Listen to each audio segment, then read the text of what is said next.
Starters sit week 17. Last week we hit on a big day from Juwan Jennings, a Chargers bounce back game, Tyrone McMillan's boom game, and we will not mention the Steelers wide receiver. We will not say his name, who messed everything up for us, but his absence does mean that we will talk about another Steelers pass catcher that has big opportunities this week.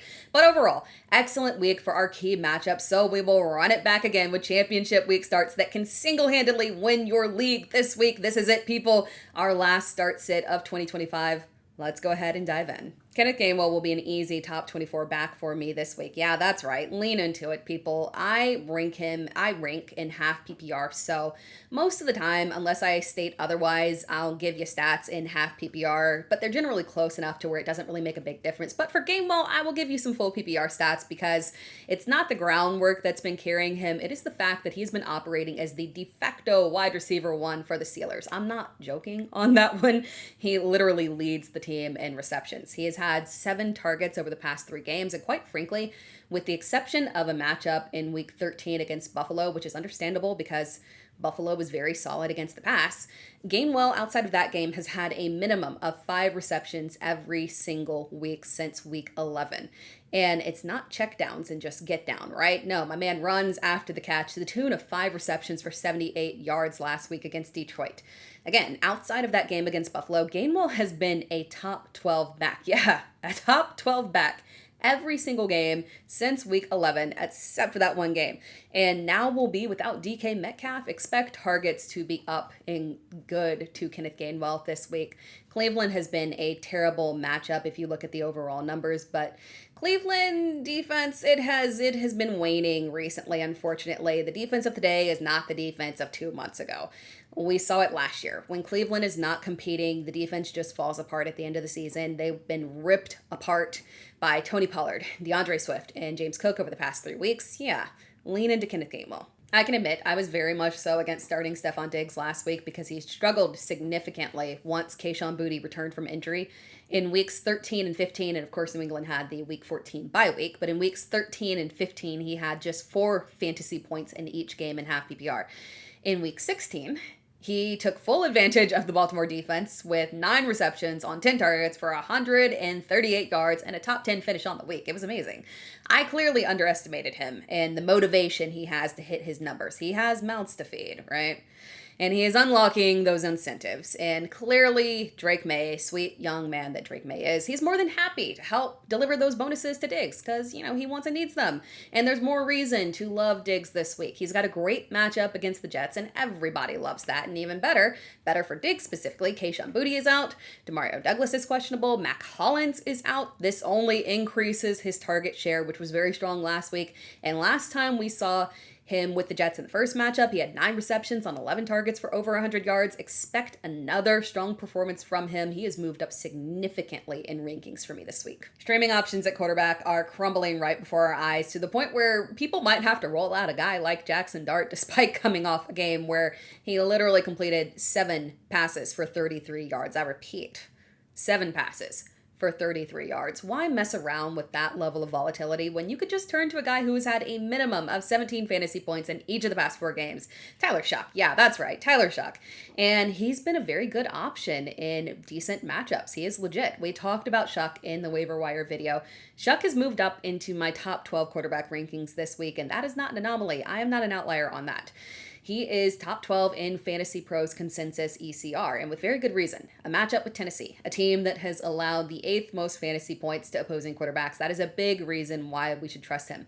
Shough has been very solid in good matchups. Over the past 4 weeks, he's played Miami, Tampa Bay, Carolina, and the New York Jets. And while those were very favorable matchups for sure, we have seen plenty of quarterbacks fall flat on their face in those matchups. So this is nothing to turn our nose up to.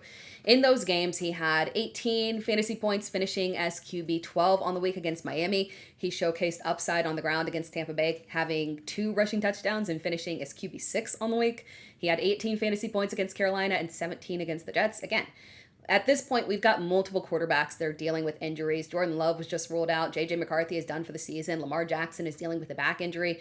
And then on top of that, we've got terrible matchups for guys like Justin Herbert and C.J. Stroud. Tyler Shough offers safety and upside this week. This might feel scary, and I'm not going to lie to you. It is scary. It is scary, but we got to look at it after weeks of being downgraded to literal RB3, flex range, and rankings. Kenneth Walker is back in the top 20. Back in the top 20 after a strong Week 16 performance against an extremely tough LA Rams defense, where he had 100 yards on 11 carries and 3 receptions for 64 yards and scored that elusive touchdown that we so rarely see. Oddly enough, though, the last time he did score a touchdown was against the Rams, which does beg the question, does Kenneth Walker just have the cheat code against the Rams, and will he crawl back into mediocrity this week, or is this the start of a hot streak to end the season and we can actually trust him? There's actually a ton to break down here, because 1, just 11 carries is an issue. That is not reliable volume. And 2, last time he did this, Mike McDonald spoke out and said that Walker had earned more work, and that turned out to be a lie. I remember because I specifically covered his statement multiple times, and it was back to the same old with Zach Charbonnet at the goal line. I don't trust Seattle to be fair in this, and this split backfield it's tough. But it's tough to ignore the matchup against Carolina. The Panthers have allowed the 8th most fantasy points to opposing running backs this season, and that number is even more tilted than it actually is because they started off the season very strong and then crumbled midway through. But here's the thing.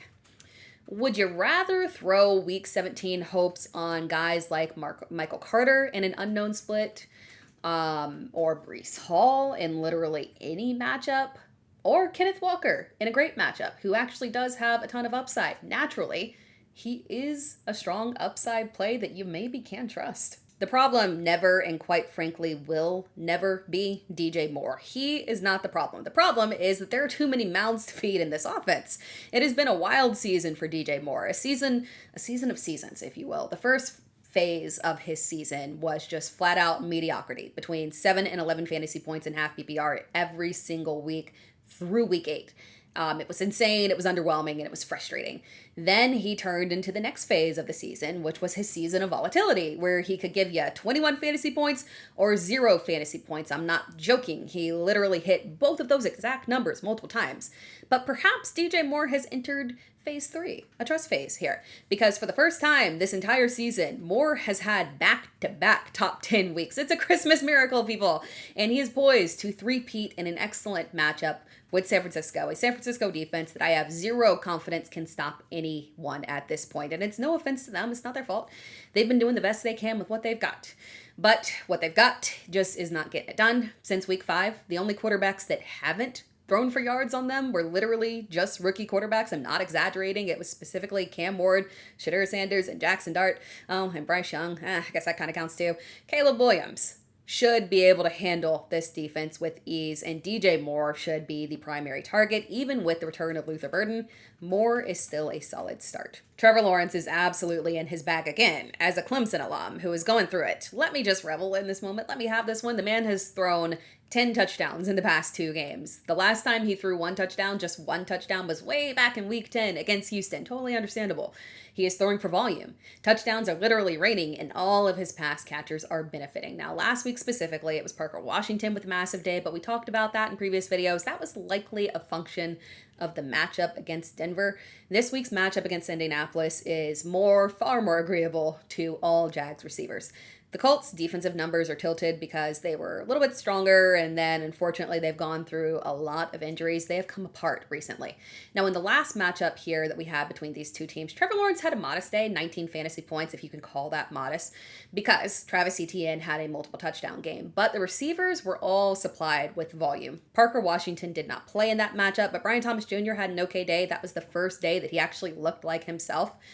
Jacoby Myers had a touchdown and was wide receiver 17 on the week. Tim Patrick actually had the most fantasy production of the bunch, which is very encouraging for Washington. Myers is a top 20 option for me this week, and both BTJ and Parker Washington are flex options. We talked about this when I talked about Tyler Shough. I joked about it, but it really was nasty work from Jackson Dart in Week 16. Disgusting. But despite the overall ineptitude, Tyrone Tracy had a decent day. About as decent as you can have when your quarterback literally cannot hit 50 yards. Tracy had 16 carries for 71 yards. That's very solid production. 9 fantasy points in half PPR. This week's matchup is far more agreeable against Vegas. They are top 10 in most fantasy points allowed to running backs. Dart should bounce back in this game, and Tracy has clearly regained his role as the lead back, so volume should continue to flow. If Dart can just increase pass volume a little bit, and funnel some of that to Tracy, he'll have a solid RB2 day, and he'll offer some upside as well. I wouldn't expect anything super fancy, but if I'm looking across the board at low-end RB2s, at least I know that Tracy has a high ceiling and a very solid floor. And I would far rather go that route than mess around with players who offer limited upside. And also, the Raiders are clearly in full tank mode, so this might actually have even more upside than we expect. They have shut down both Brock Bowers, and more importantly for the Giants offense and Tyrone Tracy, they have shut down Max Crosby. Thank you so much for watching this video. If you enjoyed the video, be sure to like the video and subscribe to my channel. You can find me across all social media platforms at It's Terra Time, so make sure that you are following, turn on notifications, subscribe, all that good stuff, and hang out, stick around, because there is more content coming this offseason. We are talking about rookies, free agency, draft, all that good stuff, so make sure that you're sticking around.